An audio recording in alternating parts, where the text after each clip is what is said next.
ನಮ್ಮ ಚಿಂತಾಮಣಿ ನ್ಯೂಸ್ ಕನ್ನಡಕ್ಕೆ ಸ್ವಾಗತ. ಮುರುಗಮಲ್ಲ ಹೋಬಳಿಯಲ್ಲಿ ಕಾಂಗ್ರೆಸ್ ಅಭ್ಯರ್ಥಿ ಕೆವಿ ಗೌತಮ್ ಪರ ಸಚಿವ ಡಾಕ್ಟರ್ ಎಂಸಿ ಸುಧಾಕರ್ ಅವರು ಚುನಾವಣಾ ಭಾಷಣ ಮಾಡಿದರು.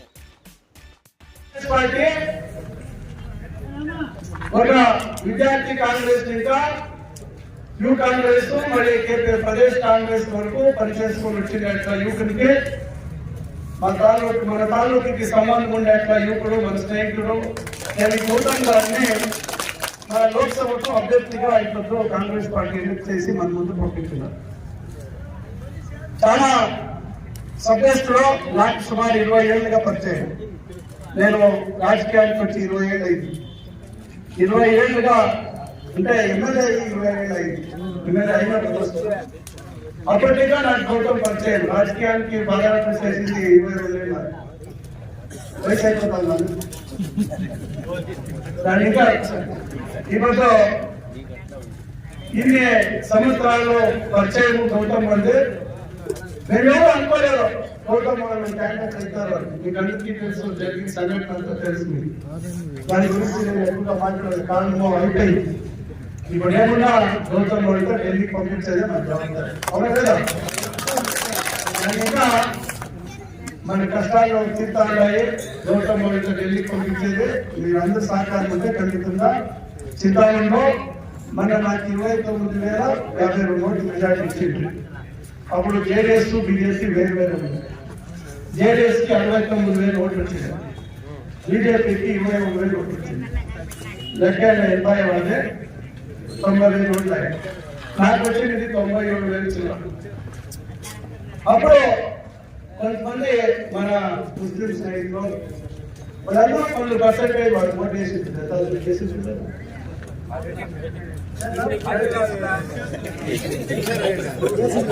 వాళ్ళందరూ పనులు వేసిండ్రు జేడీఎస్. వాళ్ళెవరు ఇప్పుడు జేడీఎస్ కలర్ తెలిసిపోయారు. అందరికి వాళ్ళెవరు జేడీఎస్ కి ఇప్పుడు ఓట్ వేశారు. అది కాక ఇంకా చాలా మంది ఇప్పుడు మారినారు. ಯಾವ ಪಾರ್ಟಿ ಎನಿಸ್ಕೊಂಡ್ರೆ, ಯಾವ ಜಾತಿ ಎನಿಸ್ಕೊಂಡ್ರೆ, ಯಾವ ಧರ್ಮವನ್ನು ಕೊಡలేదు. ఇప్పుడు బస్సులో అందరూ ప్రయాణం చేస్తా ఉన్నారు. శక్తి యోజనలు 2,000 రూపాయలు ప్రతి ఇంటికి వస్తా ఉంది. 5 కేజీలు బియ్యం సరిపడా దుడ్డు కూడా వస్తా ఉంది. కరెంట్ అందరికీ ఫ్రీ. నాకే గౌతమ్కి ఒక తప్ప అందరికీ ఫ్రీ. 94% ఈ రాజ్యంలో ఉండే జనానికి ఫ్రీ. ఇక చదివే గ్రాడ్యుయేట్ వచ్చిన వాళ్ళు ఉద్యోగం సిక్కపోతే 3,000 రూపాయలు నెలకి, డిప్లొమా 1,000 రూపాయలు. ఇంకేం కావాలి చెప్పండి. ఇప్పుడు వాళ్ళు మాట్లాడుతూ ఉండే జనాలు అన్యాయం అయిపోయింది. దాచుకోపోయారంట కుమారస్వామి. నీవు గొడవే దాచుకోపోతాను. నీ గురించి మాట్లాడతాను. రాజస్వామి ఎట్లా మాట్లాడతావు జనాల గురించి? ఆ ప్రకాష్ రాజ్ చెప్పారు ఫిల్మ్ యాక్టర్ దాడి చెప్తున్నా కదా అని చెప్పి. ఇది మాట్లాడే అవసరం ఉందా? లేదా మీ పార్టీ ఏమన్నా గుర్తిసుకుంటాం లేదా? బీజేపీ గుర్తిసుకుంటాం లేదా? సిద్ధరామయ్య సర్కారు మా సర్కారు ఇస్తాం చుట్టూ జనాలు చుట్టే అయిపోతాం. జనాల చుట్టూ ఒక యాభై రీతిగా మధ్యవర్తులు లేకుండా నేరుగా జనాలకే ఇస్తా ఉన్నాం. మధ్యవర్తులు కలిపి డబ్బు మధ్యలో పోతా ఉండలేదు. మీ అకౌంట్కి మీ ఖాతాలకు వస్తా ఉంది డబ్బు. అది కూడా మీకు ఇష్టం లేదా? పోయి చెప్పచ్చు కదా బీజేపీ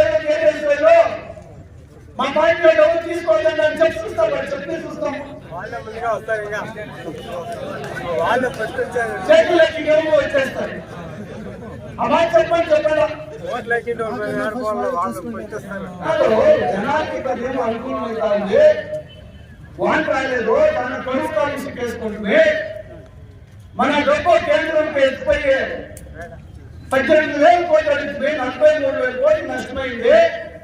18,000 కోట్లు మీకు మన సాయం చేయండి అంటే 1 రూపాయి కూడా ఇవ్వలేదు. అట్లా పరిస్థితిలో కూడా 9,000 కోట్లు 1000 కింద 2,000 రూపాయలు నేరుగా రైతు ఖాతాకు వచ్చింది. వచ్చిందా? చాలా వ్యవస్థితంగా వచ్చింది. కృష్ణబాయి కూడా చాలా జవాబుదారిగా అకౌంట్ అంతా పక్కా చేసుకుని రైతులకి సుమారు 9,000 కోట్లు ఇచ్చినాం. 1 రూపాయి ఇవ్వకుండా మీరు ఇంక మాట్లాడుతూ ఉన్నారు.